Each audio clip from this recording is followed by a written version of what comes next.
Hello बच्चों, कैसे हो आप सब। आई होप आप सब अच्छे होंगे। आज हम स्टार्ट करेंगे क्लास 10th का chapter number 3, that is pair of linear equations in two variables की एक्सरसाइज 3.3 की introduction video. That is exercise 3.3 को सॉल्व करने के लिए जो भी थ्योरम्स, मेथड्स, प्रूफ्स कुछ भी होगा वो हम सब इस वीडियो में कवर करेंगे। तो अगर आपने ये वाली एक्सरसाइज 3.3 की इंट्रोडक्शन वीडियो पूरी देख ली तो आप एक्सरसाइज 3.3 इजीली सॉल्व कर पाओगे। तो चलो स्टार्ट करते हैं। पहले मैं आपको बता देता हूँ कि हम इस एक्सरसाइज में पढ़ेंगे क्या, दैट इज कौन कौन से टॉपिक्स हम पढ़ेंगे। तो देखो, हमें क्लास 10th में पेयर ऑफ लीनियर इक्वेशंस को सॉल्व करने के लिए 3 मेथड दे रखे हैं, that is substitution method, elimination method and cross multiplication method.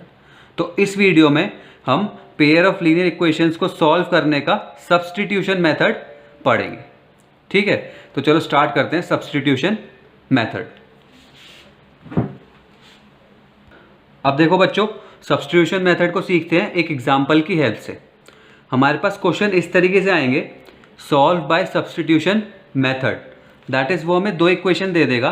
पहली इक्वेशन है हमारी x minus y equals to 4 और दूसरी इक्वेशन है हमारी x plus y equals to 4, और वो कहेगा इन दोनों इक्वेशंस को सॉल्व करो सब्स्टिट्यूशन मेथड की हेल्प से।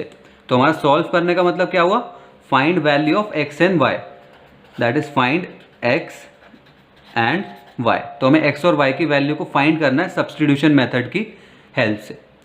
अब देखो, सब्स्टिट्यूशन मेथड का मतलब क्या हुआ।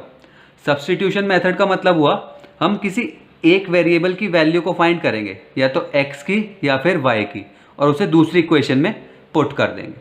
That is putting one value for another. ठीक है, तो आप इसे ऐसे समझ सकते हो कि सब्स्टिट्यूशन का मतलब क्या हो गया कि हम एक वैल्यू की जगह दूसरी वैल्यू को पुट कर देंगे, putting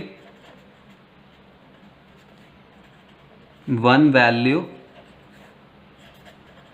for another. That is एक वैल्यू की जगह दूसरी वैल्यू को हम पुट कर देंगे। तो देखो, मैं क्या करूंगा, या फिर हम जब भी सॉल्व करेंगे तो क्या करेंगे, सपोज ये 2 इक्वेशन है, तो इसे मैंने मान लिया फर्स्ट इक्वेशन और इसे मैंने मान लिया सेकंड इक्वेशन। तो हम कोई सी भी एक इक्वेशन लेंगे और उसे एक टर्म्स में निकाल लेंगे, या तो x की टर्म में या फिर y की टर्म में। ठीक है, उसके बाद उसे दूसरी इक्वेशन में पुट कर देंगे। तो देखो कैसे करेंगे। सबसे पहले मैं x minus y equals to 4 ले रहा हूँ, x minus y is equals to 4। अब इसमें क्या करूंगा, मैं या तो x की वैल्यू निकाल लूंगा या फिर y की, और उसे फिर दूसरी इक्वेशन में पुट कर दूंगा। तो देखो, मैं इसमें x की वैल्यू निकाल लेता हूँ। x equals to 4 plus Y आ जाएगा हमारे पास, y इधर चले जाएगा तो प्लस में हो जाएगा। तो हमारे पास क्या आ गया, x equals to 4 plus y. तो हम क्या करेंगे इसमें, put value of x in कौन सी इक्वेशन में, सेकंड इक्वेशन में। भाई फर्स्ट को तो हमने सॉल्व ही करा है, तो फर्स्ट को सॉल्व करा है तो फर्स्ट में पुट नहीं करेंगे, फर्स्ट को सॉल्व करा है तो सेकंड में पुट करेंगे। ठीक है, ऐसे ही अगर आप सेकंड को सॉल्व करते तो फर्स्ट में पुट करेंगे। तो हमने क्या करा, x की वैल्यू को आप सेकंड में पुट कर दो। तो देखो सेकंड हमारे पास क्या है, x plus y equals to 14 था हमारे पास। अब इसमें x की वैल्यू को पुट कर दो। x की वैल्यू क्या है, 4 प्लस वाई। तो x की जगह क्या पुट कर दो, 4 प्लस वाई। यहाँ पे plus Y as it is आ जाएगा इक्वल्स टू 14। अब इसे सॉल्व कर लोगे तो सिर्फ हमारे पास y की वैल्यू आ जाएगी, क्योंकि हमारे पास सिर्फ y बचा है। देखो सॉल्व कर लेते हैं। 4 प्लस 2y इक्वल्स टू 14, 4 इधर चले जाएगा तो 2y इक्वल्स टू 10। तो हमारे पास y की वैल्यू क्या आ गई, 5। समझ में आया हमने क्या करा, किसी भी एक इक्वेशन को सॉल्व करो और उसे एक टर्म्स में निकाल लो। तो मैंने फर्स्ट वाली इक्वेशन को सॉल्व करा और x की टर्म्स में निकाल लिया। अब जब x की टर्म्स में निकाल लिया तो x की वैल्यू को सेकंड वाली में पुट कर दो, तो पूरी इक्वेशन हमारी y में बदल जाएगी। तो इससे y की वैल्यू आ गई। अब हमारे पास सिर्फ y की वैल्यू आई है, x की वैल्यू भी निकालनी है। तो सोचो क्या करेंगे, x की वैल्यू निकालने के लिए, x की वैल्यू निकालनी है तो क्या करेंगे, किसी भी इक्वेशन में पुट कर दो, या तो फर्स्ट में या सेकंड में, और हमारे पास x की वैल्यू आ जाएगी। तो देखो लिख लेते हैं, put y equals to 5 in first equation में पुट कर देते हैं। तो हमारे पास फर्स्ट इक्वेशन क्या है, x minus y equals to 4। y की वैल्यू को पुट कर दो इसमें, x माइनस वाई की वैल्यू क्या है, 5 इक्वल्स टू 4। तो x की वैल्यू क्या आ जाएगी हमारे पास, 9। ठीक है, तो x की वैल्यू आ गई हमारे पास 9 और y की वैल्यू आ गई हमारे पास 5। यही है हमारा आंसर। दैट इज हमने इन्हें सॉल्व करा तो हमारे पास क्या आया, x equals to 9 and y equals to 5। Substitution method समझ में आया। That is putting one value for another, एक वैल्यू की जगह दूसरी वैल्यू को पुट करना। तो हमने क्या करा, सबसे पहले पहली इक्वेशन को सॉल्व करा, x की वैल्यू निकाल ली, तो x की वैल्यू को फिर दूसरी इक्वेशन में पुट कर दिया, तो उससे क्या हुआ, हमारे y की वैल्यू आ गई। बस जब y की वैल्यू मिल गई तो उसे किसी भी इक्वेशन में पुट करा और x की वैल्यू आ गई। ठीक है, एक और एग्जांपल समझाता हूँ, उससे आपका कॉन्सेप्ट बिल्कुल क्लियर हो जाएगा। अब देखो बच्चों, इस एग्जांपल को मैं सॉल्व करूंगा और बहुत ही इंपॉर्टेंट चीज़ पता चलेगी, तो ध्यान से देखना। सॉल्व करने से ज़्यादा जो आंसर आएगा ना, वो बहुत इंपॉर्टेंट होगा हमारा, ध्यान से देखना। तो हमारे पास आएगा solve by substitution method.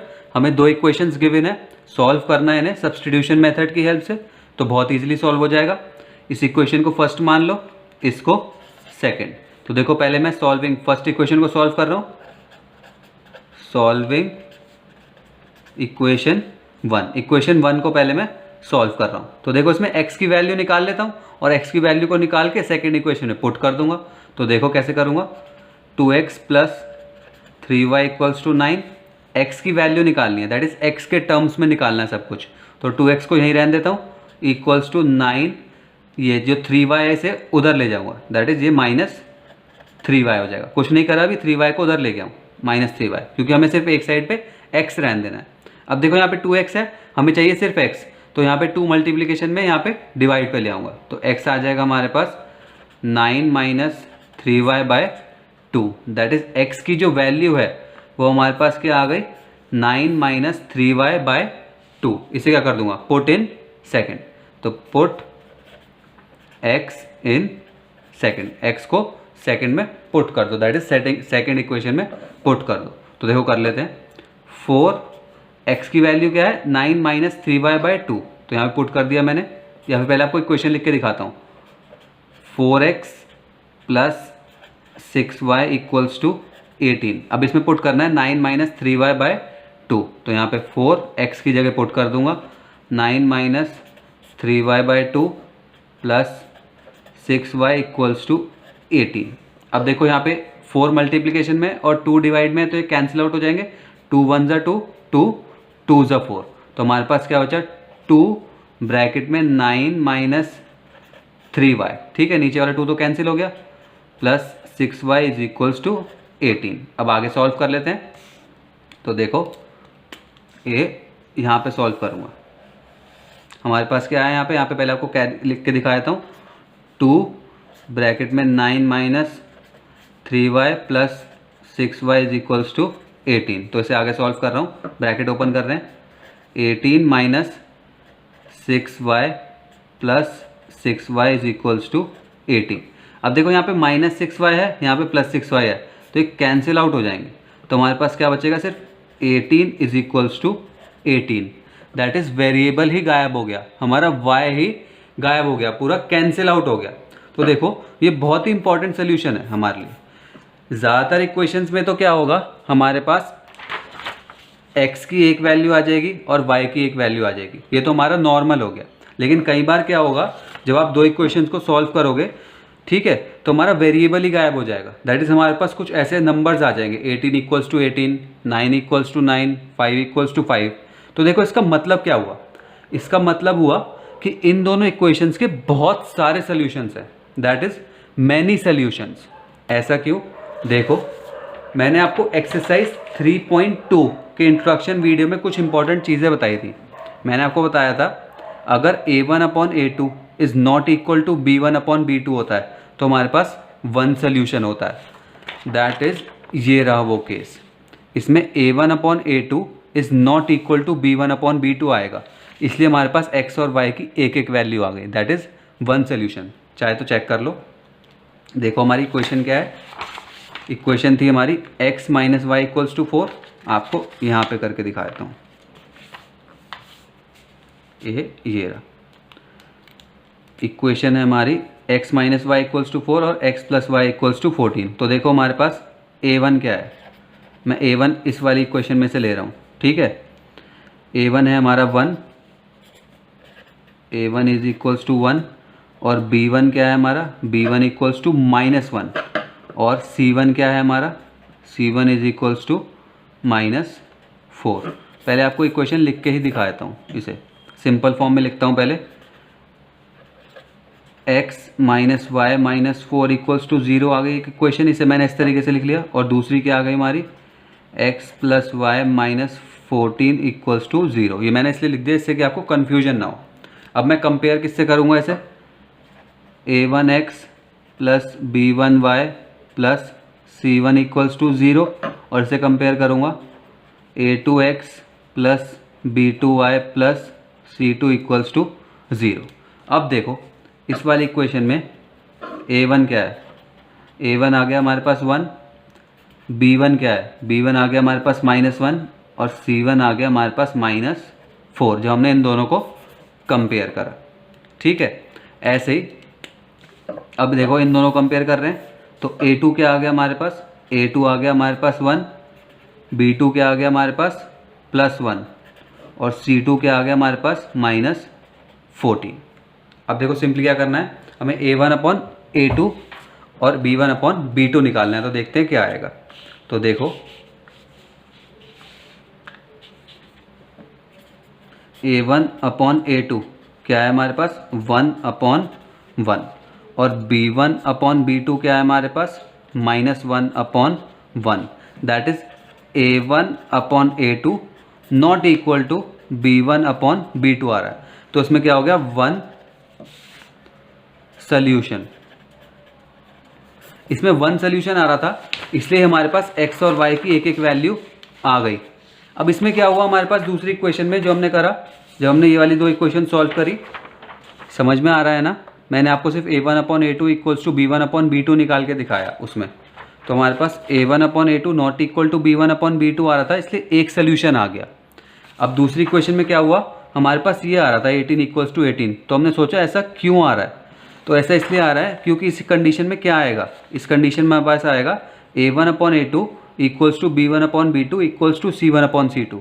That is infinite solution, बहुत सारे सोल्यूशन है, इसलिए कोई एक वैल्यू नहीं आई। इन दोनों इक्वेशंस के बहुत सारे सोल्यूशंस हैं x और y के, इसलिए एक वैल्यू नहीं आई। तो देखो निकाल के दिखाता हूँ आपको, a1/a2 b1/b2 और c1/c2 आपको इजीली समझ में आ जाएगा। तो देखो हमारी इक्वेशन ये थी 2x plus 3y equals to 9 and 4x plus 6y equals to 18। ठीक है, इन्हें जनरल फॉर्म में लिख लेते हैं। तो ये आ जाएंगे हमारे पास 2x plus 3y minus 9 equals to 0, 9 को इधर ले गया, और ये आ जाएगा हमारे पास 4x plus 6y minus 18 equals to 0। ठीक है, आपको ये करके नहीं दिखाना है, मैं बस आपको समझा रहा हूँ ऐसा क्यों आ रहा है। आप डायरेक्ट क्या लिख दोगे, these have many solutions that's why 18 is equals to 18। अभी बताऊंगा कैसे लिखना है आपको। ठीक है, तो हम इसे कंपेयर करेंगे अब a1x plus b1y plus c1 equals to 0 से, और इसे कंपेयर करेंगे a2x plus b2y plus c2 equals to 0 से। तो देखो a1 क्या है हमारा 2, b1 क्या है हमारा 3, और c1 क्या है हमारा -9। अब देखो इसे कंपेयर कर रहे हैं हम इन दोनों को, तो इसमें a2 क्या है हमारा 4, b2 क्या है हमारा 6, और c2 क्या है हमारा -18। अब हम क्या करेंगे, a1/a2 निकालेंगे, b1/b2 निकालेंगे, और c1/c2। तो देखो a1/a2 इज इक्वल्स टू 2/4, तो 2/4 क्या आ गया कट के हमारे पास 1/2। दैट इज a1/a2 आ गया हमारे पास 1/2। तो देखो b1/b2 निकाल लेते हैं, b1/b2 देखो 3/6 है, ये भी कट के आ गया हमारे पास 1/2। ऐसे ही c1/c2 निकाल लेते हैं, c1/c2 क्या है -9/-18। तो देखो माइनस से माइनस कैंसिल आउट हो गया, 9 1 9, 9 2 18। दैट इज c1/c2 भी आ गया हमारे पास 1/2। तो हमारे पास क्या हुआ, a1/a2 is equals to b1/b2 is equals to c1/c2। ये कंडीशन आ रही थी, इसलिए इस इक्वेशंस के इनफाइनाइट सॉल्यूशंस थे। बहुत सारे सोल्यूशंस थे, इसलिए कोई एक x की वैल्यू नहीं आई। दैट इज़ हमारे पास आ गया 18 इज इक्वल्स टू 18। x और y की एक वैल्यू नहीं थी, बहुत सारी वैल्यू थी, इसलिए हमारे पास ये कंडीशन आ गई। तो आप इसमें क्या लिखोगे, इसका आंसर देने के लिए आप यहीं तक छोड़ दोगे, इसके बाद बस एक लाइन लिखोगे और आपका आंसर कंप्लीट। ये सब तो मैंने आपको समझाने के लिए बताया था। तो देखो बता देता हूँ आपको क्या लिखना है। तो देखो आप इसमें ऐसे लिखोगे, कोई सी भी इक्वेशन ले लो, 2x plus 3y equals to 9, ठीक है, ये हमारी इक्वेशन हो गई। कैन टेक, ये can take any value of x, that is x की कोई सी भी वैल्यू ले सकता है, ठीक है, कोई सी आप वैल्यू पुट करोगे तो हमारे पास y की भी वैल्यू आ जाएगी। दैट इज, ये i डॉट ई होता है, that is they have infinitely many solutions. तो आप लिख सकते हो दैट इज इनफाइनाइट सॉल्यूशंस, ठीक है। तो x की कोई भी वैल्यू ले सकता है, तो हमारे पास y की वैल्यू आ जाएगी, दैट इज इनफाइनाइट सॉल्यूशंस। बस आपको 18 इक्वल्स टू 18 के बाद ये लिखना है।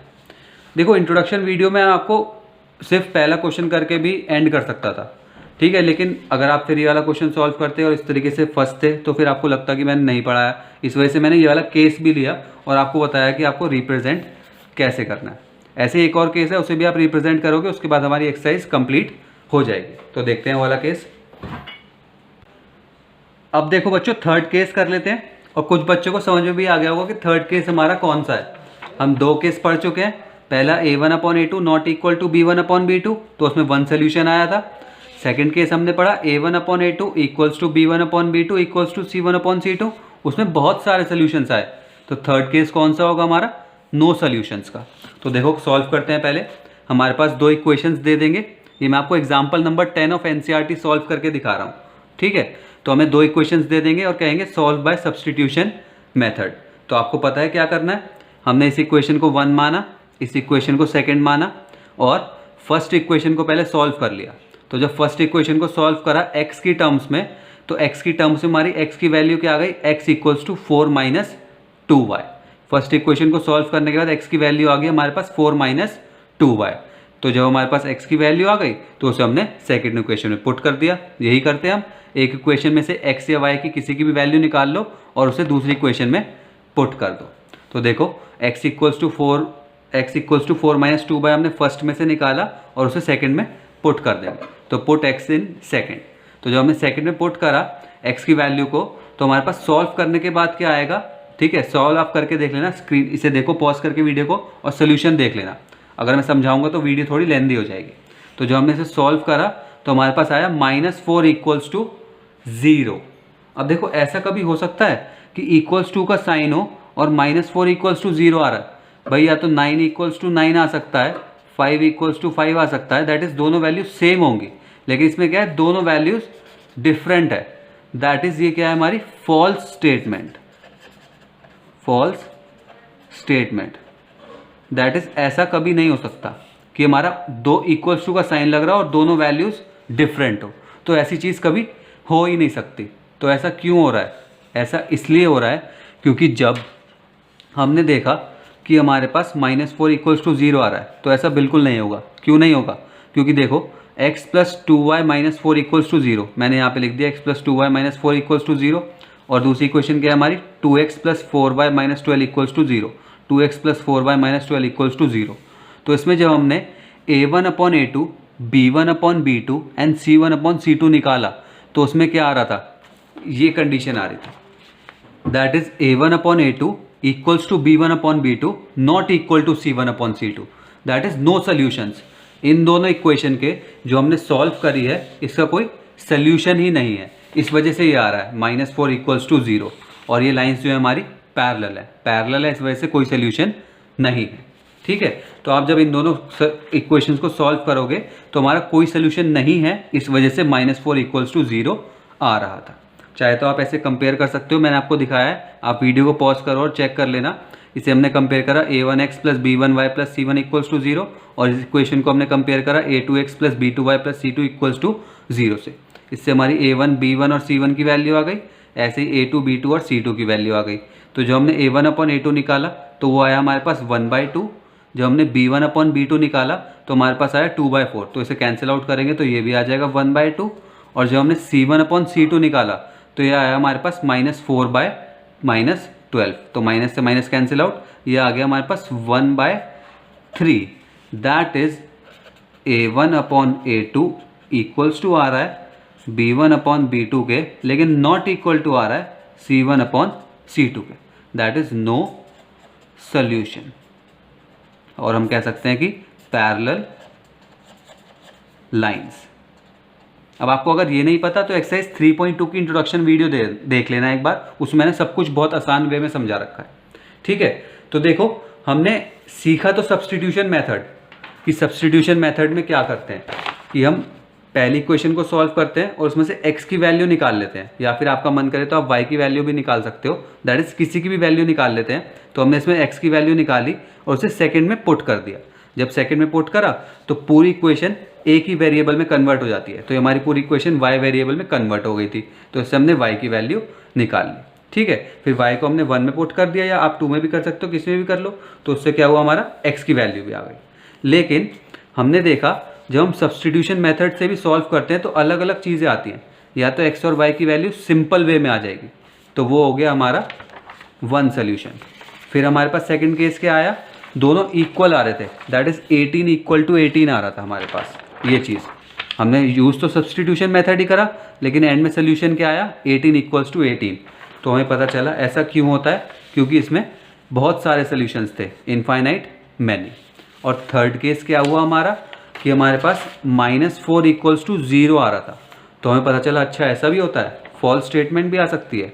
तो ऐसा क्यों हुआ हमारे पास, क्योंकि ये नो सोल्यूशन दे रही थी इक्वेशंस।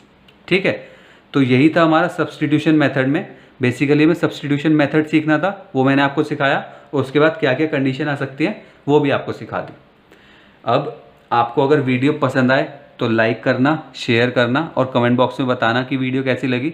और अगर वीडियो से रिलेटेड कोई भी प्रॉब्लम भी हो तो भी कमेंट बॉक्स में पूछ लेना, मैं आपको ज़रूर आंसर दूंगा। तो यही सब था इस वीडियो में। Thank you.